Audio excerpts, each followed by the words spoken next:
Russia has money that it invested in Europe. And when the conflict in Ukraine started, the EU froze that money, claiming that they would not give the money back to Russia because of the conflict that started in Ukraine. Throughout these years in the conflict, they've been using the interests of that money to, in part, fund Ukraine. Lately, you've been hearing a lot about this conversation, right? Taking Russian assets and funding Ukraine. The reason is because Europe has no more money. They no longer have support for this conflict. They can no longer explain to their population why they need to continuously fund a lost conflict, basically a lost war. On top of that, the United States has made it very clear that they're no longer with Europe on that path. So the EU is alone. And in fact, there are major divisions within Europe itself.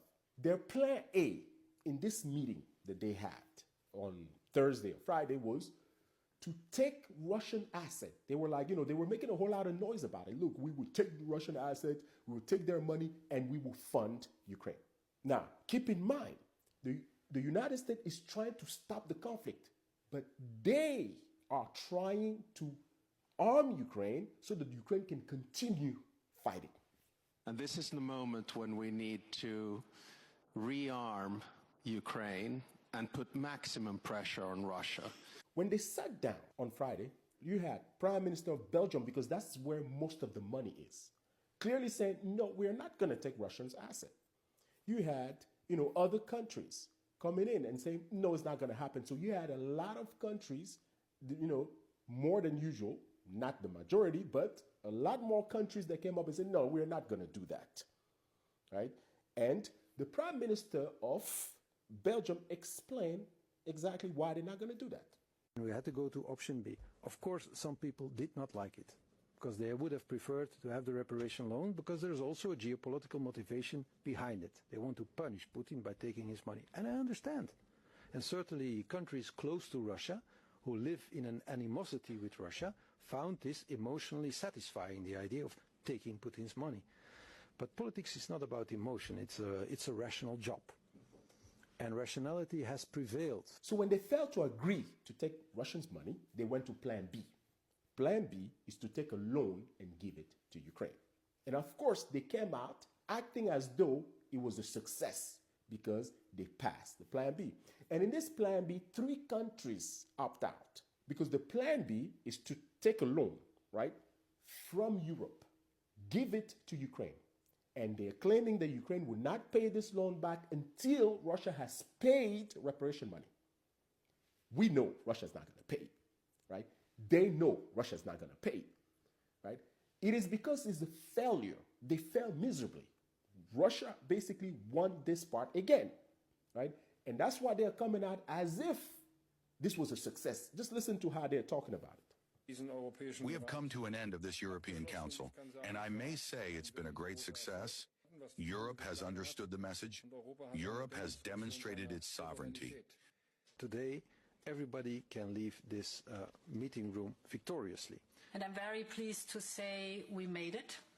We have secured an agreement that we can deliver on the financing needs for Ukraine for the next 2 years. Today's task, as you have already heard, was to find stable financing for Ukraine for the next 2 years. And during the day we found a solution, a loan worth 90 billion euro based on the EU budget. So for them, they've succeeded. When in reality, everybody knows that Russia is not going to pay this money and that it is the Europeans who will pay that bill, because Ukraine will not be a country after this conflict ends. It has already collapsed. So there's no way that Ukraine can pay anything back.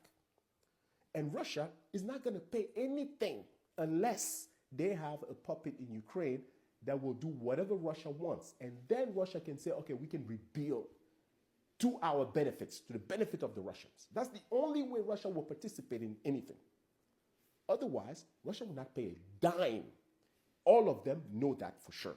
The reason why the Prime Minister of Belgium or, other people are saying that they cannot take Russian assets to fund Ukraine is because it's against the law.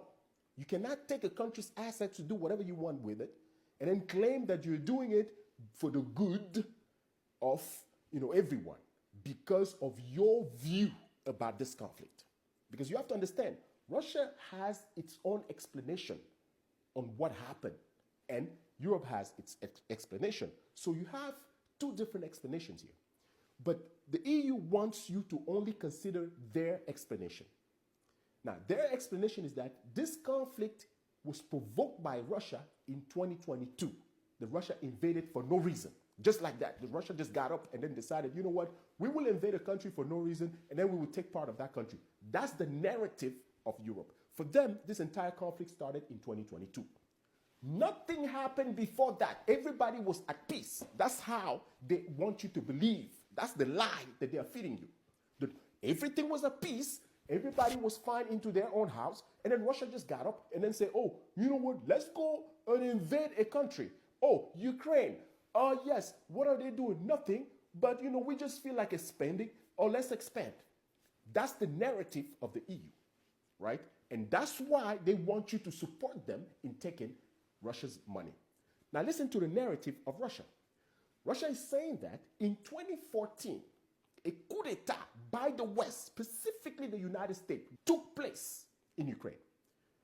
The US, under Victoria Nuland, fomented a coup d'etat, removed an elected official. And then when the Donbass say, oh, you are removing an elected official, okay, we will part way with Ukraine. We will now have our own independent state. Ukraine began to bomb them. That is how the entire conflict started. And this is proven for 8 good years. Ukraine were killing citizens in the Donbass without anybody saying anything. The Europeans had their eyes completely closed. They acted as though nothing was happening for 8 years, because you're sitting down, people say, well, this conflict has been going for 4 years, and Putin has said that he was going to take the country. Where were you in 8 years? For 8 years when the people of Donbass were dying, because most of the mainstream propaganda didn't talk about it, right? Because it didn't benefit them. That's why you think nothing was happening. 8 good years, people died. Russia kept watching people die. And in 2022, Russia said, you know what, is enough. And in 2022, they decided, since the world doesn't want to do anything about this, and innocent people keep dying, Ukraine is committing war crimes in the Donbass area, and people are not saying anything about it, we will stop it. All of a sudden, the entire world woke up. Oh, Russia then went to war. You see, there are two narratives. When there's a dispute like this, you don't touch the money because of international law. And that is what people are saying. If it was Russia who was taking somebody's money like this, they would have made a big deal out of it. Oh, Russia is breaking the law and this and that. They would have just, who knows? Because it's them trying to steal somebody's money. All of a sudden, they are ready to break the laws. Why? Because they never had those laws for them. Everybody must respect their law while they break it whenever they feel comfortable. See, the truth keeps coming out about the West, right? Their arrogance is out.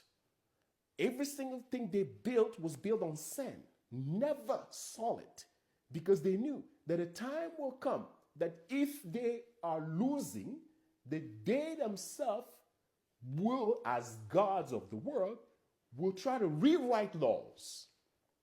Even when you tell them that after stealing this money from Russia, people will no longer trust the EU, they don't care because they feel like, oh, look, we're gods. People will always love us, right? People will always want to be part of us, so we can fix that down the line. The sad thing for them is that Russia is proving to them that no, people are not always going to be with you. This is wrong. And so Russia comes in this argument the winner again, because you had people who still reason very well, like the Prime Minister of Belgium, who said, look, this is all emotional. It is not rational. And all of that because all those countries, including especially Germany, they don't want to pay for Ukraine. Look, these are people who say they care for Ukraine. They don't want to pay. They want somebody else to pay. They don't know where to get the money from. They know they cannot sell it to the public. They know people are going to tell them, look, Trump is trying to stop the war. You guys are trying to arm. No, man, please, we're sick and tired of it. So they have no argument. They know they cannot pay for it.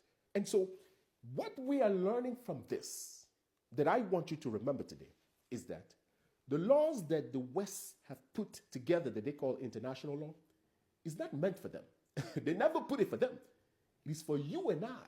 Everybody has to respect it except them because they view themselves as God.